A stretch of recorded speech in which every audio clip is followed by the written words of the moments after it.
జరిగినవన్నీ నెమరు వేసుకుంటూ భవిష్యత్తులో పార్టీకి ఇంకా మంచి బాటలు వేసుకుంటూ ముందుకు పోదామని ఇక్కడ వచ్చిన ప్రతి ఒక్కరికి మనస్ఫూర్తిగా విజ్ఞప్తి చేస్తూ ఉన్నాను.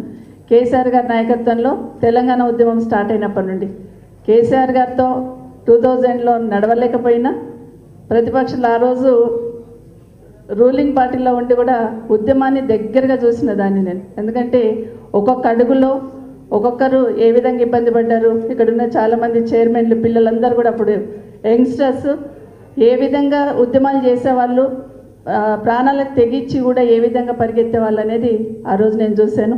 ఇక్కడ ఫోటో చూస్తూ ఉంటే కేసీఆర్ గారిది నీమ్స్లో ఇంకా చాలా ఇబ్బందిగా ఉంది. మన తెలంగాణ ఇవ్వకపోతే అసలు కేసీఆర్ గారికి చాలా డేంజర్గా ఉంది అన్నప్పుడు ఆ రోజు ప్రభుత్వం తరఫున నేను వెళ్ళాను నీమ్స్కి. కుటుంబ సభ్యులందరూ కూడా అక్కడ ఉన్నారు. వెళ్ళి అన్న మీరు విరమించుకోండి అని అడిగినప్పుడు ఒకటే మాట అన్నారు. ఆ కళ్ళల్లో నీళ్లు సుడులు తిరుగుతూ ఉంటే నాకు పదవులు ముఖ్యం కాదమ్మా, పార్టీ ముఖ్యం కాదమ్మా, తెలంగాణ వస్తే చాలుగా ఒక్కటి ఇన్ఫామ్ చేయండి అమ్మా పైకి అన్నారు. అదే మాట ఆ రోజున్న ముఖ్యమంత్రి గారికి వెళ్ళి చెప్పాను నేను. ఇలా ఉంది, ఇలా చెప్పారు, మనం స్పందించకపోతే ఇబ్బంది ఏర్పడుతుంది అని చెప్పాను. నిజంగా అవన్నీ నెమరు వేసుకుంటున్న సందర్భంలో ఎన్నో ఒడిదుడుకులు ఎదుర్కొని రాష్ట్రాన్ని సాధించుకోవడమే కాకుండా రాష్ట్రాన్ని 10 సంవత్సరాలలో సొంత ఇంటిని ఏ విధంగా అయితే ఒక్కొక్కటి సర్దుకుంటూ పోతూ ఉంటామో, సొంత ఇంటిలో కుటుంబ సభ్యులను ఏ విధంగా ఒక్కరొక్కరిని ఉమ్మడి కుటుంబం ఉంటే బాగు చేసుకుంటూ పోతామో ఆ విధంగా 10 సంవత్సరాలు కేసీఆర్ గారు తపన ఆరాటం ఈరోజు తెలంగాణ రాష్ట్రాన్ని దేశంలో మొదటి స్థానంలో నిలబెట్టిందని మాత్రం అందరం కూడా అంగీకరించాల్సిన అంశం.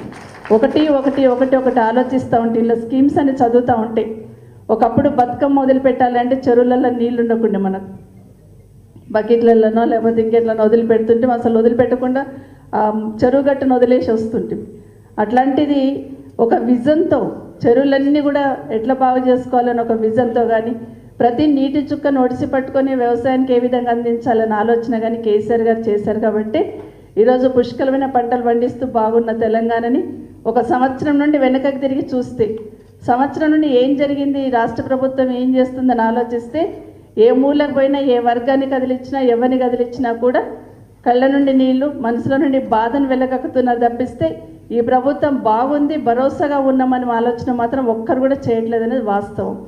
అదే విషయాన్ని గత సంవత్సరాలంతా కూడా ఇక్కడ చూస్తూ ఉంటే మా అక్క చెల్లెలందరూ కూర్చుంటే ఇక్కడ అందరు నాకు మొన్న హైదరాబాద్ కూర్చున్న మా హైదర్షకోట నుండి వచ్చిన మహిళా సోదరి మండల ఏడుపు నాకు కనిపిస్తూ ఉంది.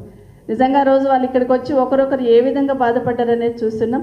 అట్లాంటి ప్రతి దాంట్లో మేమున్నామని భరోసా కేసీఆర్ గారి నాయకత్వంలో కేటీఆర్ గారు కానీ హరీష్ రావు గారు కానీ మిగతా అందరూ కూడా కల్పించే ప్రయత్నం చేసిన విషయాన్ని ఒకసారి గుర్తు చేసుకుంటూ అది నిజంగానే తట్టుకోలేక ఈరోజు ఈ ప్రభుత్వం ఏదో ఒక రకంగా మాట్లాడుతున్న గొంతులని ముందుండి నడిపిస్తున్న నాయకులను ఇబ్బంది పెట్టాలనే ప్రయత్నం చేస్తున్న విషయాన్ని మనం గమనిస్తూ ఉన్నాం.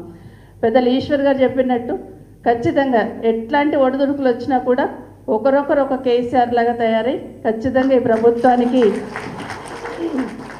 ఈ ప్రభుత్వానికి బుద్ధి చెప్తూ ప్రజలకు భరోసా ఇస్తూ ప్రజలకు అండగా ఉంటూ పార్టీకి ముందుండి నడిపించాల్సిన బాధ్యత ప్రతి ఒక్కరి మీద ఉంది. ప్రతి ఒక్కరి కింది స్థాయి మెంబర్షిప్ తీసుకున్న ఒక అభిమానితో పాటు కార్యకర్తలందరి మీద కూడా ఉందని కూడా మరొకసారి మనవి చేస్తూ, మనందరికీ తెలుసు కేటీఆర్ గారిని ఏ విధంగా ఇబ్బంది పెట్టాలనుకుంటున్నారు. ఒకసారి మనం అందరం గమనిస్తే ఒక్కసారి కాంగ్రెస్ పార్టీ ప్రభుత్వం గ్రాఫ్ పడిపోతుంది అన్నప్పుడు మెల్లిగా ఫోన్ ట్యాపింగ్ అంటారు, అక్కడ ఏముంటుంది ఒక రోజంతా చర్చ నడిపిస్తూ ఉంటారు.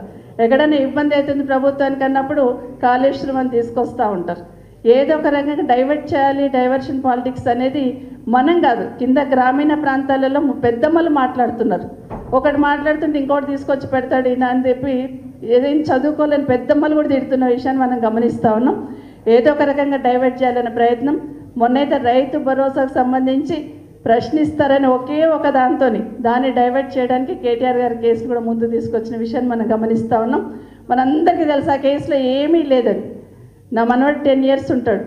వాడిని నా టీవీలో చూస్తూ కేటీఆర్ గారి గురించి చూస్తున్నప్పుడు ఎందుకు అరెస్ట్ చేస్తారు నాని అని అడిగాడు. ఎందుకంటే ఇగో ఇట్లా చేస్తున్నారు, ఇట్లా మనం కార్ రేసింగ్ వచ్చిందంటే చాలా బాగా ఉండింది కదా, అది మంచిది కదా, మనకు మంచి పేరు వచ్చింది కదా, మరి వద్దంటున్నారు, తప్పైంది అంటున్నారు, కేసు పెడుతున్నారంటే వీళ్ళ బుర్ర లేదు నాని అనుకుంటే వెళ్ళిపోయింది. చిన్న మాట, ఒకటే మాట అనుకుంటే వెళ్ళిపోయింది. ఎంత మంచి పేరు వచ్చింది కదా, ఎక్కడో చూస్తాము, వీళ్ళ బుర్ర లేదనుకుంటే వెళ్ళిపోయింది. అంటే ఒకటి మాత్రం రాష్ట్ర ప్రతిష్ట ఏ విధంగా పెరిగింది, రాష్ట్రానికి ఏ విధంగా ఆదాయం వచ్చిందనేది ఆలోచించకుండా అసలు ఎక్కడ నష్టం జరిగిందని కూడా వాళ్ళకే తెలియదు. కానీ కేటీఆర్ గారిని ఇబ్బంది పెట్టాలి ఒకటే ప్రయత్నం చేస్తుండ్రు. ఆ విధంగా ప్రతి ఒక్కరి మానసిక స్థాయిని దెబ్బతీయాలని ప్రయత్నం చేస్తుండ్రు. కాబట్టి ఇంకా మొండిగా ఇంకా ధైర్యంతో ముందుకు పోయి మన పార్టీని మళ్ళీ అధికారంలోకి తీసుకొచ్చి ఈ రాష్ట్రానికి కేసీఆర్ గారి నాయకత్వమే శ్రీరామ రక్ష అనే దిశగా ప్రయత్నం చేద్దామని తెలియజేసుకుంటూ జై తెలంగాణ, జై కేసీఆర్. గట్టిగా సబితా ఇంద్రారెడ్డి గారికి చప్పట్లు కొట్టి